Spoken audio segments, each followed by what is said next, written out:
Shalom. Kesempatan kali ini kita akan membahas mengenai meneduhkan badai. Satu hal yang kita harus percaya adalah bahwa apa saja yang terjadi di dunia tidak lepas dari kontrol Tuhan.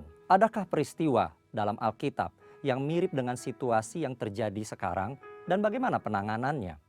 Virus yang cepat menyebar dan menebar ketakutan pada banyak orang ini dapat dianalogikan seperti badai yang awalnya kecil namun kian membesar menjadi taufan.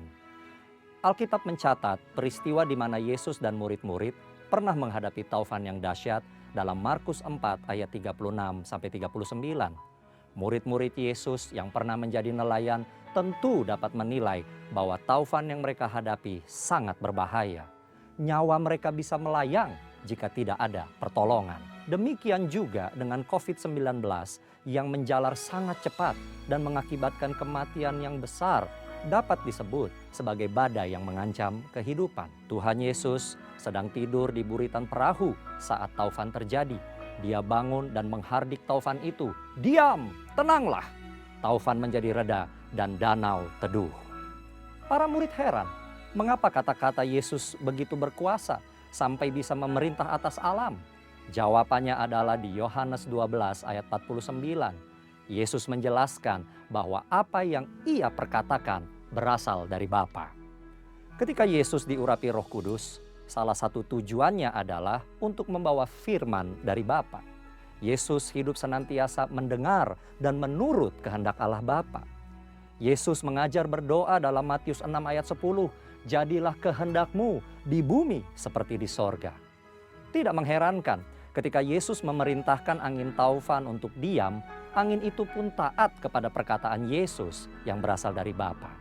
Yesus memberi teladan bagaimana gereja harus hidup dan bertindak, yaitu mendengar firman dari Bapa yang disampaikan oleh Roh Kudus. 1 Petrus 2 ayat 21 menyatakan, "Sebab untuk itulah kamu dipanggil, karena Kristus pun telah menderita untuk kamu dan telah meninggalkan teladan bagimu, supaya kamu mengikuti jejaknya." Ketika hari Pentakosta tiba, Roh Kudus dicurahkan ke atas murid-murid. Roh Kudus memberikan kuasa dan tuntunan kepada gereja untuk melaksanakan firman dari Bapa, sebagaimana yang dicontohkan Tuhan Yesus. Tuhan Yesus menjelaskan dalam Yohanes 14 ayat 12 bahwa murid-murid akan melakukan pekerjaan yang lebih besar dari yang ia kerjakan. Pekerjaan yang dimaksudkan adalah tanda dan mujizat. Inilah salah satu yang harus dilakukan murid-murid setelah pencurahan Roh Kudus sebagai bagian dari penggenapan amanat agung. Saudara, ayat tersebut diucapkan Yesus sendiri. Murid-murid adalah orang berdosa yang menerima anugerah keselamatan untuk memberitakan keselamatan itu ke seluruh dunia. Tentu murid tidak lebih besar dari Yesus. Setelah Yesus pergi kepada Bapa, Bapa mengaruniakan Roh Kudus kepada murid-murid untuk melakukan kehendak Bapa. Jadi, ketika seorang murid melakukan pekerjaan mujizat, itu bukanlah kemampuan dari murid tersebut, melainkan hanya hasil dari kuasa firman dan Roh Kudus. Pekerjaan yang lebih besar terjadi setelah Roh Kudus dicurahkan. Semua yang Yesus lakukan adalah contoh bagi murid-muridnya, artinya juga bagi gerejanya. Akan ada kasus-kasus yang serupa dan mereka sudah diberitahu bagaimana menanganinya. Kita tentu ingin terbebas dari COVID-19 secepat mungkin. Setiap orang berupaya keras agar badai ini segera berlalu. Apa yang bisa kita berikan sebagai gereja dalam situasi ini? Tuhan mengutus kita untuk menjadi saksi dan pewarta Injil keselamatan. Kita berdoa, menguatkan yang sedang ketakutan, memberi bantuan kepada yang membutuhkan, serta upaya-upaya lain sesuai anjuran pemerintah dan menyampaikan kehendak Tuhan. Sebagaimana badai menjadi teduh ketika Yesus menghardik, maka pandemi COVID-19 pun perlu dihardik agar diam dan tenang. Dalam arti tidak lagi menimbulkan penyakit pada banyak orang. Tujuan akhir dari tindakan ini adalah orang-orang akan melihat Tuhan, berseru kepada nama Tuhan, dan akhirnya diselamatkan. Ini akan menjadi momen untuk menyatakan kasih dan kuasa Kristus kepada banyak orang. Di bagian berikutnya, kita akan membahas tentang kesembuhan ilahi. Tuhan Yesus memberkati.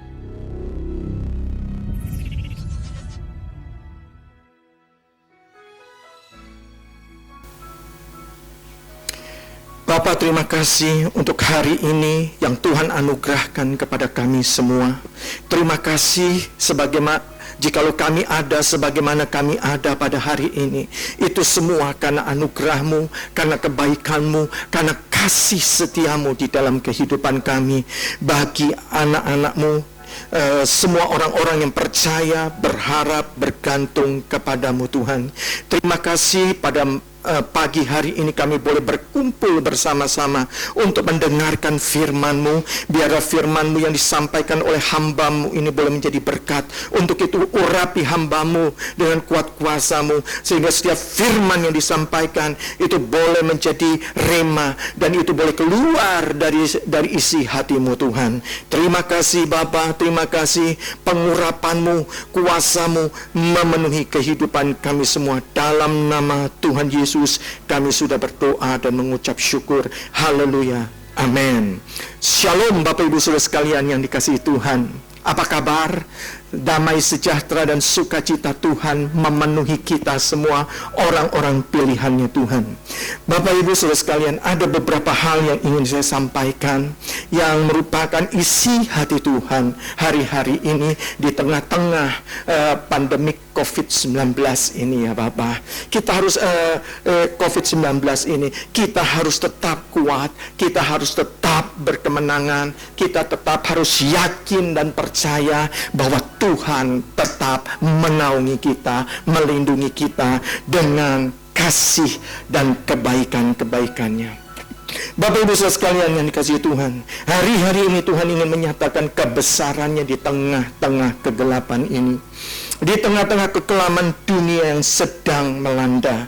Dia ingin memunculkan kemuliaannya atas orang-orang pilihannya yang bersama-sama dengan Dia. Dia mau menyatakan sekali lagi bahwa orang yang hidup dan percaya, yang mengandalkan Dia tidak akan pernah dipermalukan. Dia akan membuktikan mereka, orang-orang yang berlindung kepada Dia, akan mengecap kebaikan Tuhan di tengah-tengah badai. Masih ada anugerah Tuhan, masih ada penyertaan Tuhan, masih ada kemuliaan Tuhan yang memenuhi kehidupan kita di tengah-tengah sampar, di tengah-tengah kesulitan dan badai hidup ini. Bapak Ibu Saudara sekalian yang dikasihi Tuhan, Dia ingin menghadirkan realitanya yang begitu nyata kepada kita semua, di dalam hidup kita semua, saudara-saudara, yang senantiasa hidup berdiri di hadapannya, menengadah kepadanya, yang ada di sampingnya untuk melihat perbuatan-perbuatan tangan Tuhan yang besar. Sekali lagi saya mau katakan, Tuhan ada di pihak kita semua. Tuhan ada di pihak orang-orang benar. Tuhan ada di pihak orang-orang yang berharap dan berlindung kepadanya. Mari Bapak Ibu Saudara sekalian yang dikasihi Tuhan, yakin dan percaya orang-orang pilihannya tidak akan pernah ditinggalkan dan tidak akan dipermalukan. Haleluya! Saudara-saudara, mari sama-sama katakan haleluya! Untuk semua kita bisa bangkit, tetap bangkit, dan tetap menjadi pemenang. Yesaya pasal 50 ayat yang ke-7 berkata demikian. Tetapi Tuhan Allah menolong aku, sebab itu aku tidak mendapat noda. Sebab itu aku meneguhkan hatiku seperti keteguhan gunung batu, karena aku tahu bahwa aku tidak akan mendapat malu. Janji Tuhan, saudara-saudara, orang yang berlindung kepadanya tidak akan pernah mendapat malu. Tuhan akan tetap menjadi pembela kita.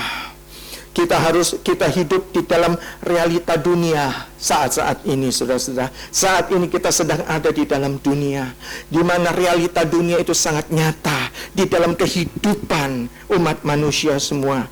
Realita dunia itu apa, saudara-saudara? Ketakutan, kekhawatiran, kekalutan, tekanan, intimidasi, sakit penyakit. Ini adalah realita dunia yang kita hadapi setiap hari. Dan itu tidak pernah bisa terlepas dalam kehidupan kita. Apalagi saudara-saudara hari-hari ini. Saat-saat ini. Situasi yang sangat menekan, saudara-saudara. Kekalutan, ketakutan, kekhawatiran. Ini adalah hal-hal duniawi, saudara-saudara. Saya ingin mengajak kita untuk membaca Yesaya 60 ayat yang kedua saja. Sebab sesungguhnya kegelapan menutupi bumi dan kekelaman menutupi bangsa-bangsa, tetapi terang Tuhan terbit atasmu dan kemuliaannya menjadi nyata atasmu. Ayat ini menggambarkan ada dua sisi, saudara-saudara. Ada dua perbedaan di dalam ayat ini yang mencolok sekali. Yang satu adalah kegelapan. Kegelapan yang menutupi. Kekelaman yang mencengkam, saudara-saudara. Yang namanya kegelapan itu, saudara-saudara, tidak ada sesuatu, tidak ada terang sedikit pun.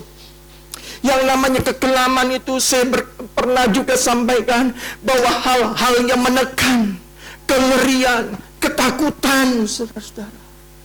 Bukankah hal-hal itu sedang terjadi pada hari-hari ini? Tetapi ada satu sisi, saudara-saudara. Ada sisi lain berkata demikian, terang Tuhan terbit, kemuliaan Tuhan nyata. Wow, ada dua sisi berbeda. Ada dua kenyataan. Satu dengan yang lain bertolak belakang. Bapak Ibu saudara sekalian yang dikasihi Tuhan.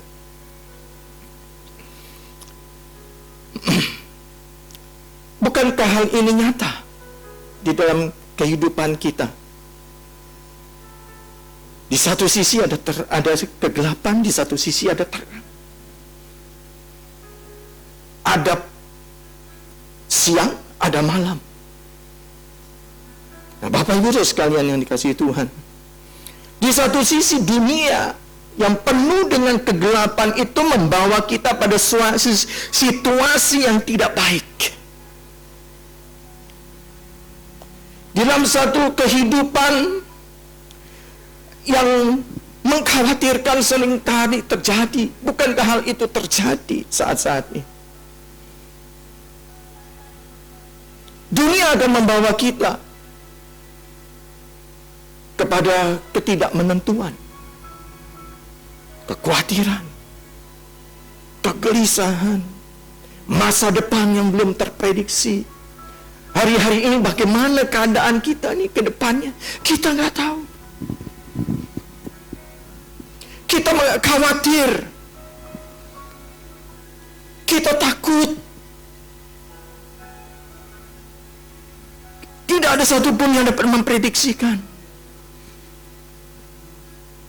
Ekonomi sekarang sedang krisis, saudara-saudara, akibat dari pandemi ini. Bapak Ibu sekalian yang dikasihi Tuhan. Tetapi saudara-saudara, ada sisi lain lagi, yaitu sisi kehidupan di dalam Tuhan. Ini satu realita, ini satu kenyataan. Di mana di dalam Tuhan ada damai sejahtera. Di mana di dalam Tuhan ada ketenangan. Di mana di dalam Tuhan itu tetap ada pengendalian diri. Di dalam Tuhan ada damai sejahtera ketika kita ada di dalam kekalutan. Di dalam Tuhan ada ketenangan ketika kita mendapatkan tekanan.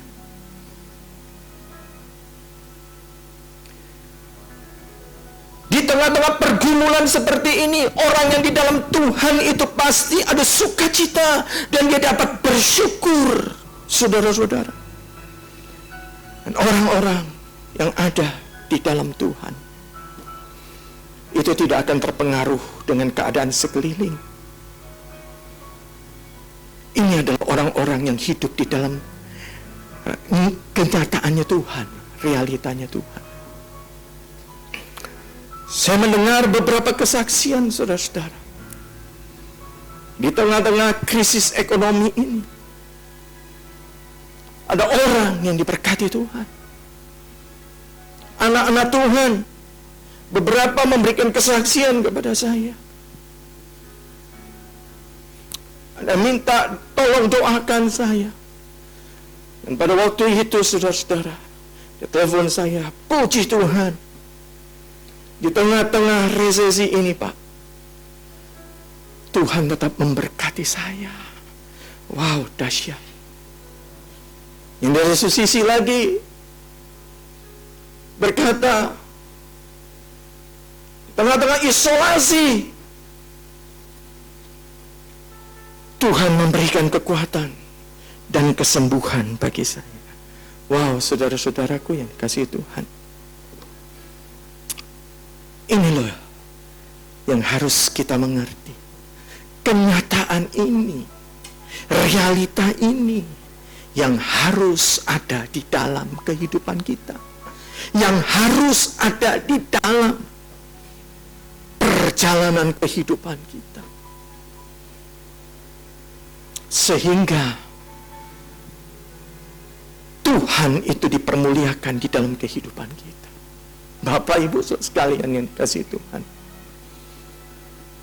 di saat-saat pandemik ini, semua katakan, kita perlu realita Tuhan dalam hidup kita, yang akan membawa saudara-saudara dan saya hidup di dalam kemenangan. Kita harus hadirkan kerajaan surga di dalam hidup kita. Wow. Nah ini Bapak Ibu saudara sekalian yang dikasihi Tuhan. Kalau ada kerajaan surga di dalam kehidupan kita, saya sangat yakin dan percaya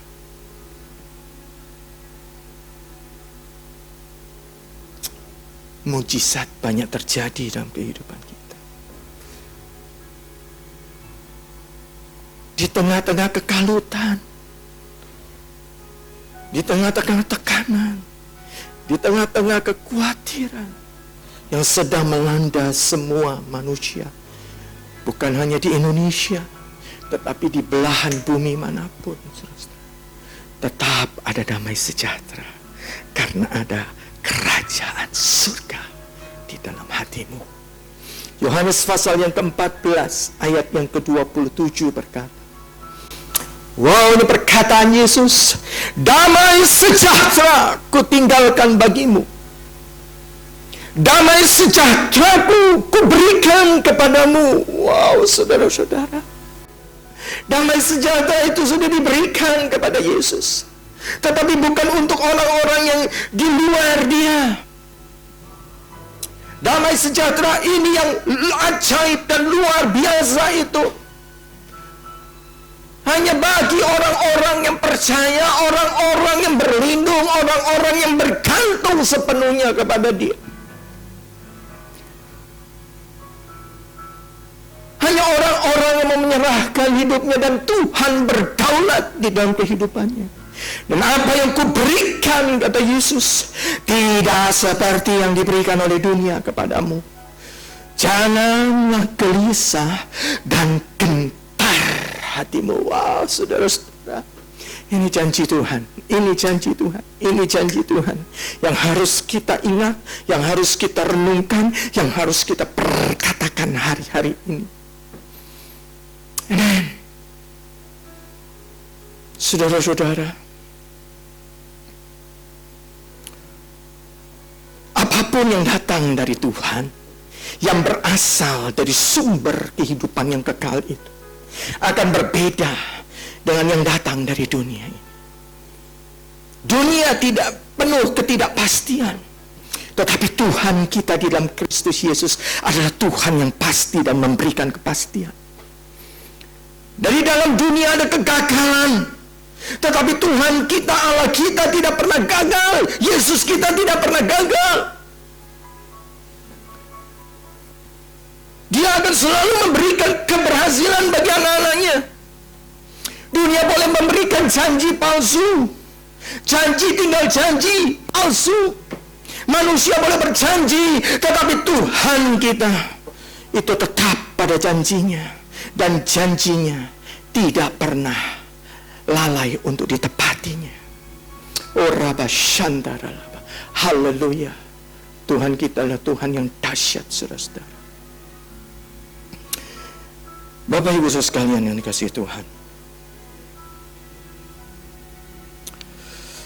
bagaimana kita bisa masuk ke dalam realitanya Tuhan? Tuhan tinggal di dalam kita, dan kita ada di dalam Dia. Yang pertama, tinggallah di dalam Dia. Tinggallah di dalam Dia.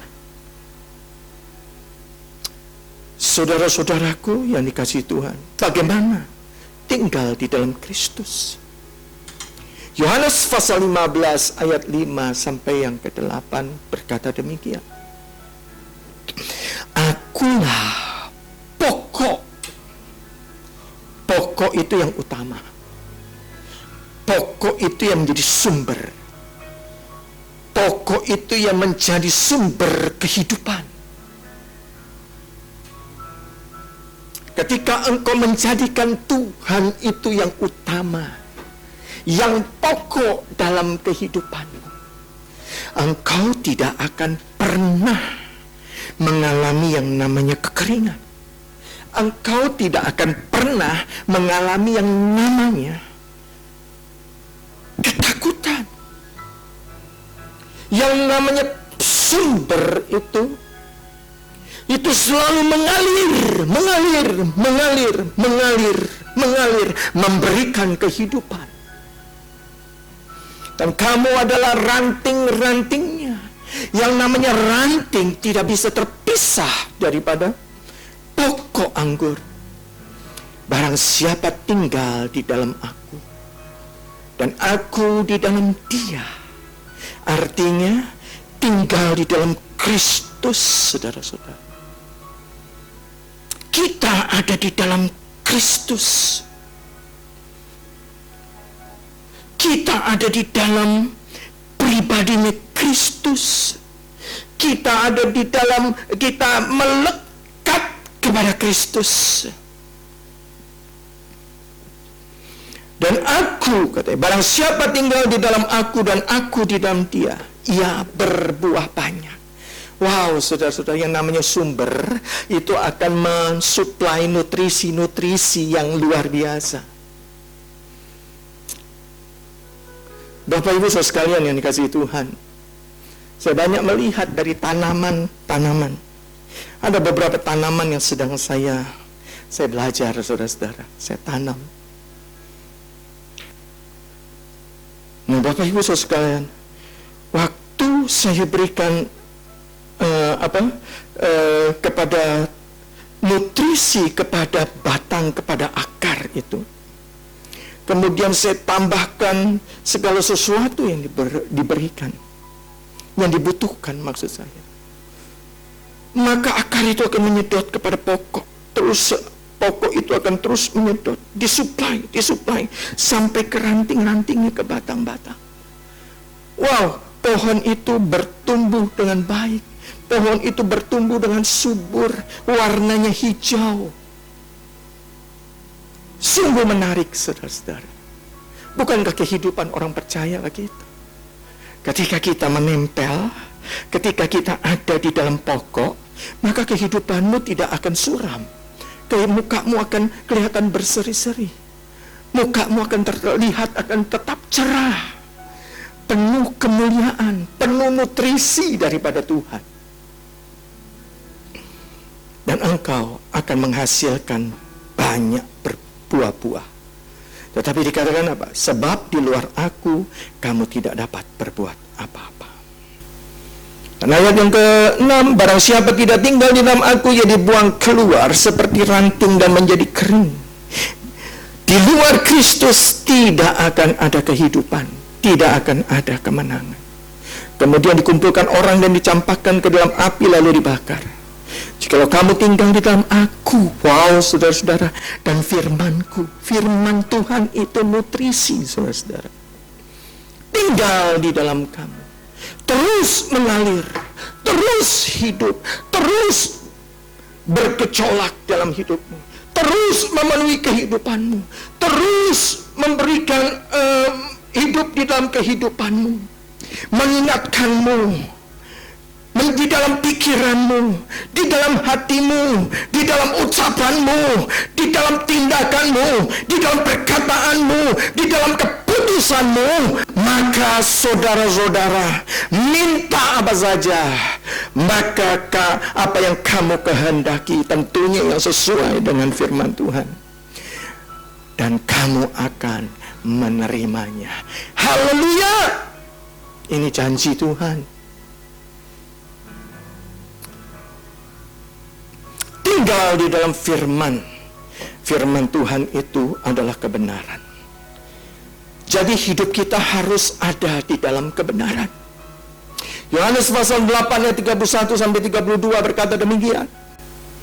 Maka katanya kepada orang-orang Yahudi yang percaya kepadanya, jikalau kamu tetap tinggal dalam firman-Ku, kamu benar-benar adalah murid-Ku, dan kamu akan mengetahui kebenaran, dan kebenaran itu akan memerdekakan kita.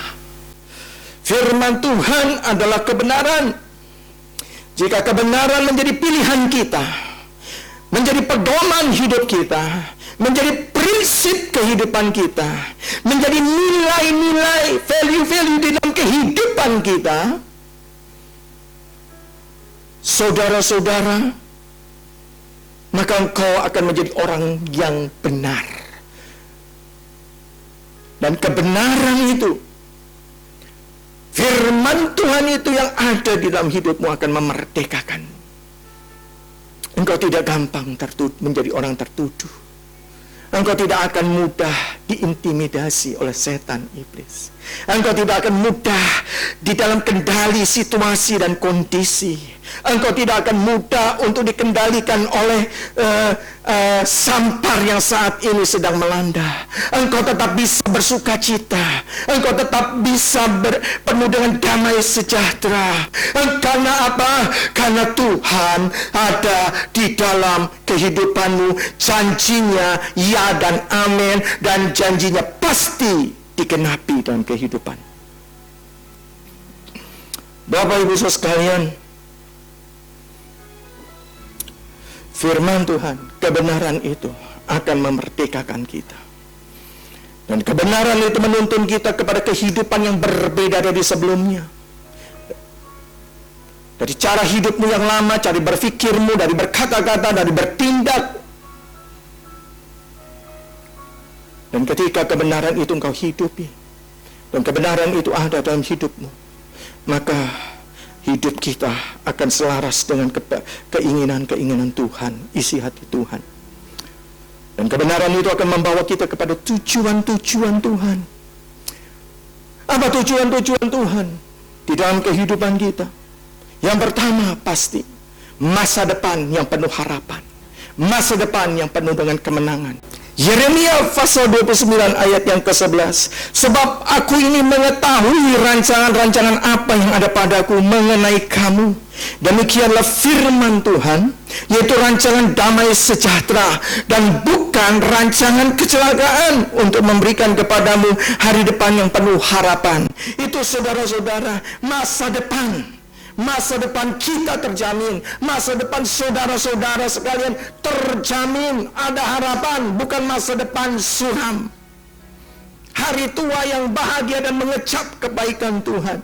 Yang selanjutnya saudara-saudara kita lihat Yohanes pasal yang ke-14 ayat 12. Aku berkata kepadamu, sesungguhnya barang siapa percaya kepadaku, ia akan melakukan juga pekerjaan-pekerjaan yang aku lakukan. Bahkan pekerjaan-pekerjaan yang lebih besar daripada itu.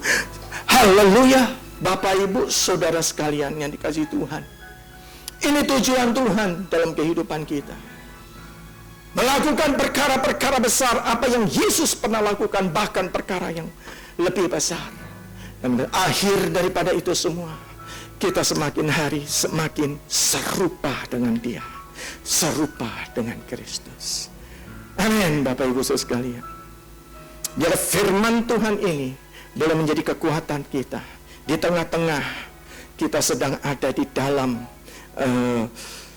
pandemik COVID-19 ini. Biar ini semua boleh menguatkan kita. Sebentar kita akan masuk di dalam perjamuan kudus, Bapak Ibu Saudara sekalian. Mari Bapak Ibu Saudara sekalian yang sudah mempersiapkan roti tawar, mungkin ada biskuit tawar, gabin, crackers, dan sirup apapun, saudara-saudara. Mari kita akan masuk di dalam perjamuan kudus pada pagi hari ini. Semua sudah dipersiapkan. Demikian firman Tuhan. Sebab apa yang telah kuteruskan kepadamu telah aku terima dari Tuhan, yaitu bahwa Tuhan Yesus pada malam waktu Ia diserahkan mengambil roti. Mari kita angkat roti kita. Dan sesudah itu Ia mengucap syukur atasnya. Ia memecah-mecahkannya dan berkata, inilah tubuhku yang diserahkan bagi kamu. Perbuatlah ini menjadi peringatan akan aku.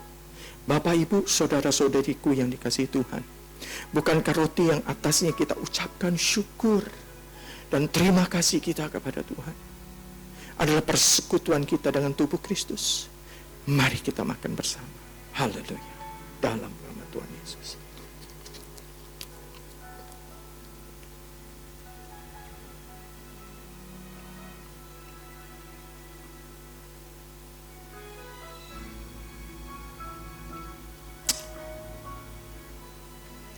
Mari kita angkat cawan kita.